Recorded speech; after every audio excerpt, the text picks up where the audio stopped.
You think you know workplace revenge until your narcissistic boss steals your year-long project, presents it as his own creation to the CEO, and gets promoted using your work while you're passed over for advancement. But what he didn't know is that I had been documenting his pattern of theft, harassment, and embezzlement for months, and I was about to expose his crimes in front of 200 colleagues at the company Christmas party while he was giving his acceptance speech for Manager of the Year. Hi, everyone. I'm David, and I need to tell you about the most satisfying workplace revenge I've ever executed against a boss who nearly destroyed my career and mental health. This story takes place at TechFlow Solutions, a mid-sized software company where I worked as a senior developer for 3 years. I love my job, my team, and the innovative projects we worked on. The only problem was my direct supervisor, Marcus Chun. Marcus was everything you'd expect from a toxic middle manager. He was 42, had been with the company for 8 years, and had clawed his way up to department manager through a combination of taking credit for other people's work and ruthlessly backstabbing anyone who threatened his position. Marcus was charming and articulate when talking to upper management, but he was a tyrant to his subordinates. He micromanaged everything, took credit for his team's successes, and blamed his team for any failures. But what made Marcus truly dangerous was how smart and strategic he was about his toxicity. He never left evidence of his worst behavior. He was careful to only berate employees in private, and he was masterful at manipulating situations to make himself look good while making his team members look incompetent. I had been dealing with Marcus's behavior for 2 years, but the situation reached a breaking point when he stole the biggest project of my career and used it to get himself promoted. What he didn't realize was that I had been building a case against him for months, and I was about to destroy his career in the most public way possible. The project that changed everything. In January of last year, our company landed a major contract with a Fortune 500 client who needed a complete overhaul of their inventory management system. It was a $2.8 million project that would take a full year to complete and could potentially lead to additional contracts worth tens of millions. The CEO announced that this project would be the company's top priority and that whoever led it successfully would be fast-tracked for promotion to senior management. I immediately knew this was my chance. I had been working as a senior developer for 3 years, consistently receiving excellent performance reviews, and I was ready to move into a leadership role. I spent 2 weeks developing a comprehensive project proposal that included a complete technical architecture for the new system, detailed timelines and milestones, risk assessment and mitigation strategies, budget projections and resource allocation, integration plans with the client's existing systems. My proposal was 47 pages long and represented hundreds of hours of research, planning, and technical design work. I was excited to present my proposal to Marcus and the senior leadership team. This project could define my career trajectory for years to come. But when I submitted my proposal to Marcus for review before presenting it to upper management, something felt wrong. David, this is good work, but I think it needs some refinement before we present it upstairs. Marcus said, give me a few days to review it thoroughly and provide feedback. Sure, but I'd like to present it to the leadership team by Friday if possible. The client wants to see our approach next week. Don't worry about the timeline. I'll handle the scheduling and make sure everything is presented properly. I should have been suspicious of Marcus's vague responses, but I was focused on perfecting the technical details and assumed he was just being thorough. That was the biggest mistake of my career. The following Monday, I got an email from Marcus asking me to attend a meeting with the CEO, CTO, and other senior leaders to discuss the new project approach.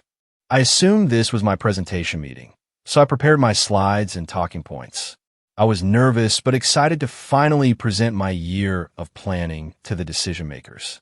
But when I walked into the conference room, I immediately realized something was wrong. Marcus was already set up at the front of the room with a presentation loaded on his laptop. David, thanks for joining us, the CEO said. Marcus was just about to walk us through his proposal for the inventory management project. His proposal? I watched in horror as Marcus began presenting MY project proposal, nearly word for word, as his own creation.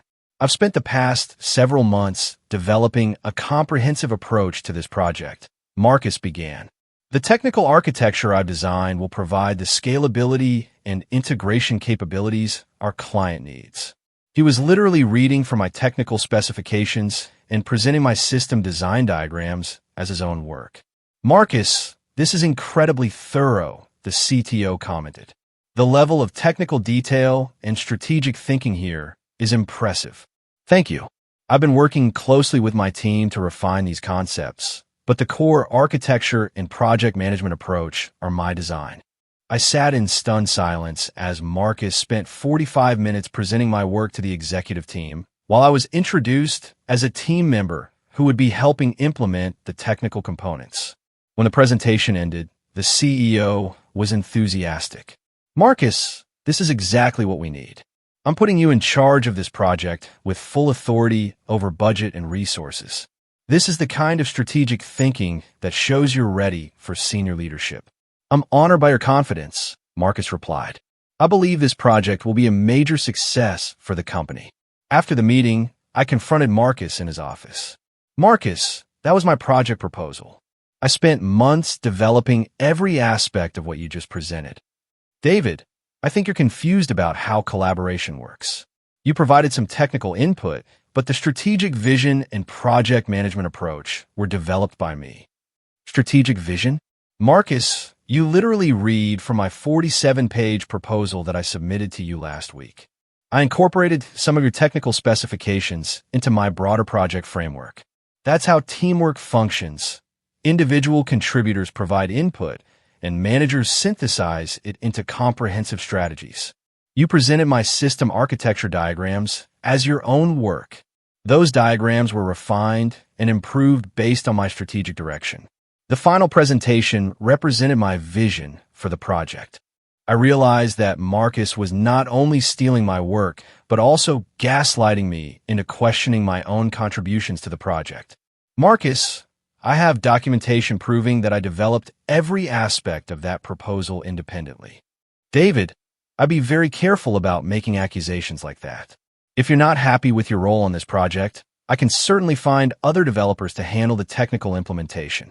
The threat was clear: accept Marcus's theft of my work, or be removed from the project entirely. I left his office shaking with anger and disbelief. Over the next few weeks, as Marcus began implementing his project, I started paying closer attention to his behavior patterns. I realized that stealing my project wasn't an isolated incident. Marcus had been systematically taking credit for his team's work for years. I started documenting everything. Project credit theft. Marcus had presented 3 other major proposals developed by team members as his own work over the past 2 years. He regularly took credit for bug fixes, system improvements, and process optimizations developed by his subordinates. He had received multiple performance bonuses and recognition awards for work actually done by his team. Management abuse. Marcus regularly berated team members in private meetings, calling them incompetent and lazy. He deliberately excluded team members from meetings where their work was being discussed. He gave team members impossible deadlines and then blamed them publicly when projects were delayed. Workplace harassment. Marcus made inappropriate comments about female employees' appearance and clothing. He retaliated against anyone who questioned his decisions by giving them terrible assignments or blocking their advancement opportunities. He had created such a toxic environment that the team had a 40% turnover rate in the past year. But as I dug deeper, I discovered something that would ultimately destroy Marcus's career. He wasn't just stealing credit from his employees, he was stealing money from the company. The embezzlement discovery. 2 months into the stolen project, I was working late one evening when I noticed something odd in the project expense reports. Marcus had submitted invoices for consulting services from a company called Chun Strategic Solutions, clearly his own company, named after himself. The invoices totaled $47,000 for strategic planning and project management consulting on the inventory management project.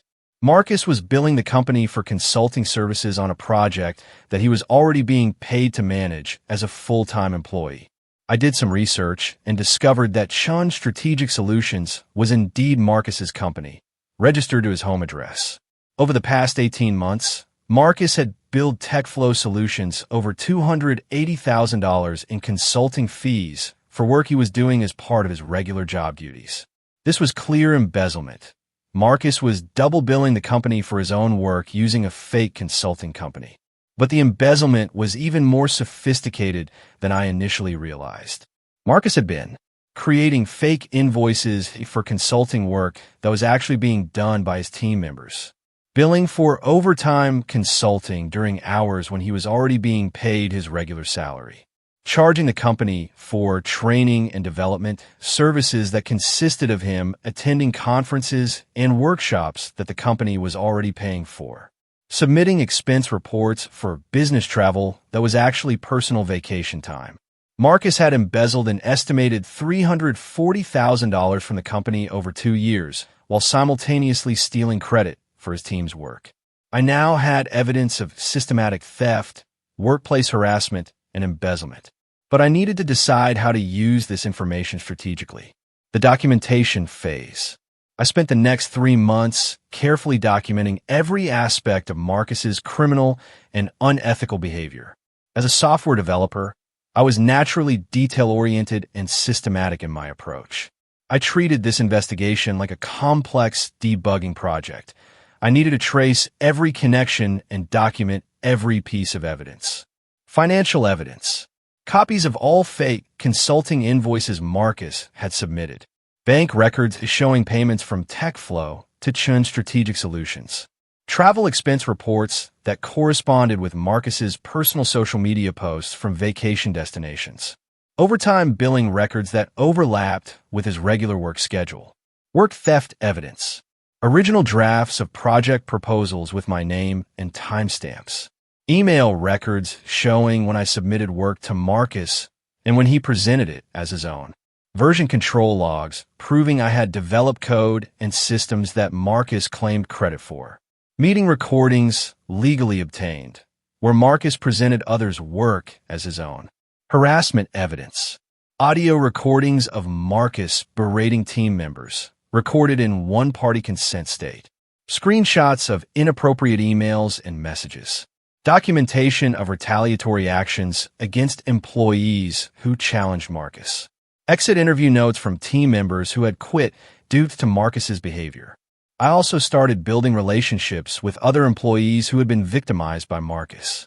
I discovered that I wasn't alone. Marcus had been systematically abusing his team for years. Sarah, a junior developer, told me, Marcus stole my algorithm for the client dashboard and presented it as his breakthrough innovation. When I tried to correct the record, he gave me such terrible assignments that I almost quit.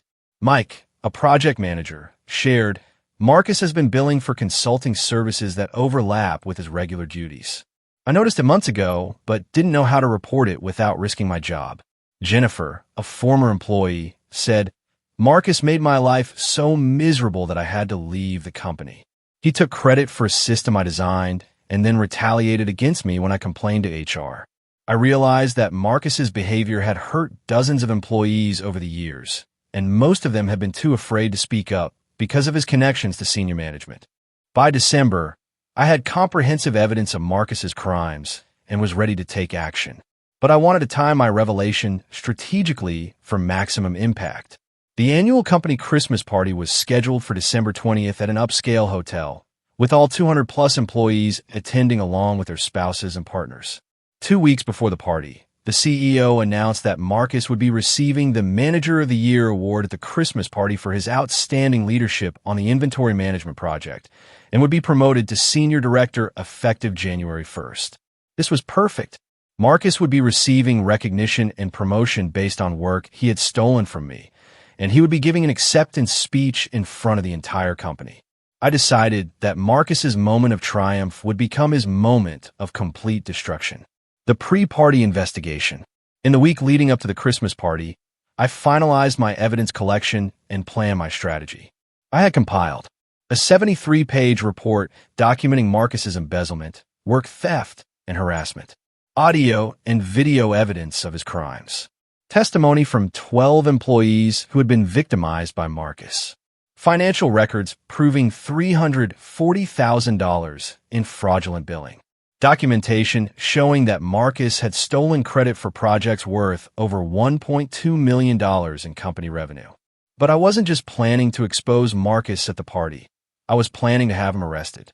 I had been working with a private investigator recommended by my lawyer to ensure all evidence was properly documented and legally admissible.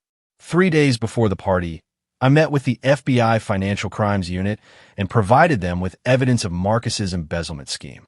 Mr. Johnson, this is one of the most well-documented cases of corporate fraud I've seen, the FBI agent told me.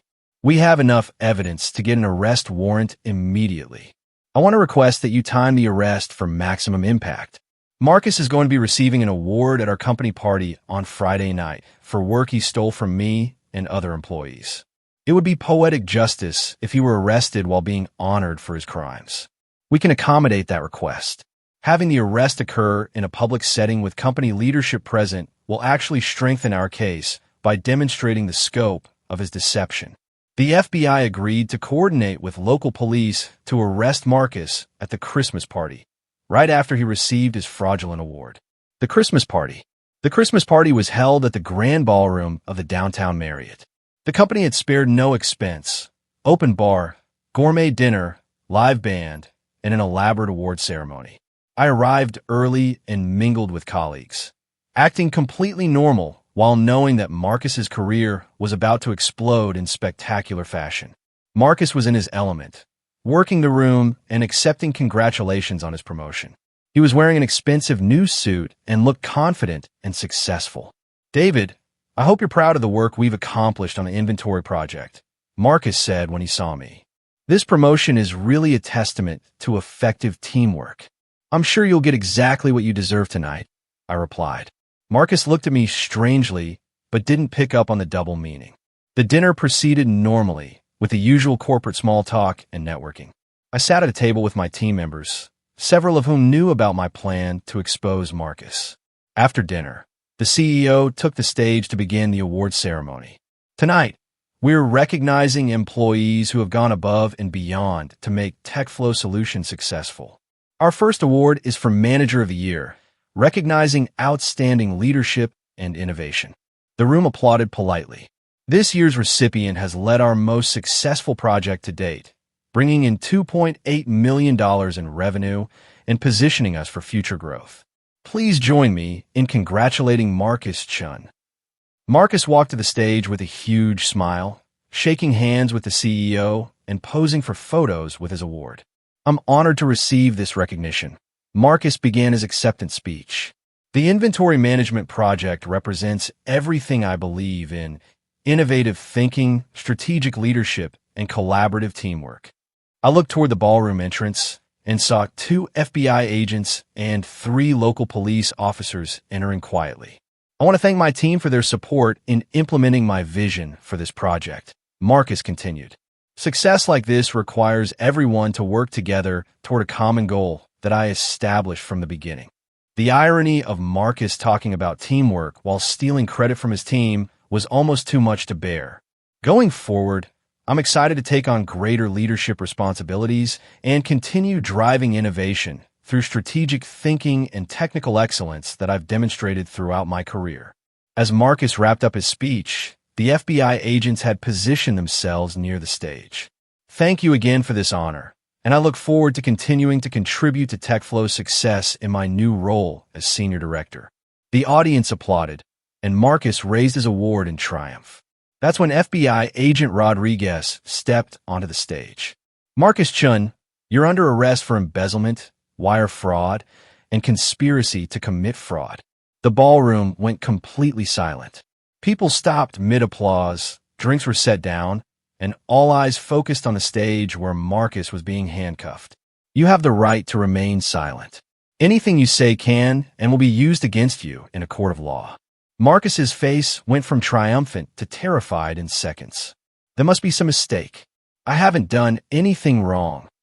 "Mr. Chun, we have extensive evidence of your embezzlement scheme involving fraudulent consulting invoices and theft of company funds," Agent Rodriguez announced loudly enough for the entire ballroom to hear.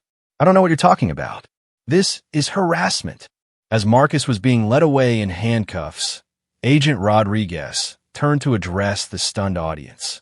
Mr. Chun is being arrested for stealing approximately $340,000 from TechFlow Solutions through fraudulent billing schemes. We also have evidence of systematic theft of intellectual property from his employees. The CEO looked like he had been hit by a truck. The room was buzzing with shocked whispers and gasps.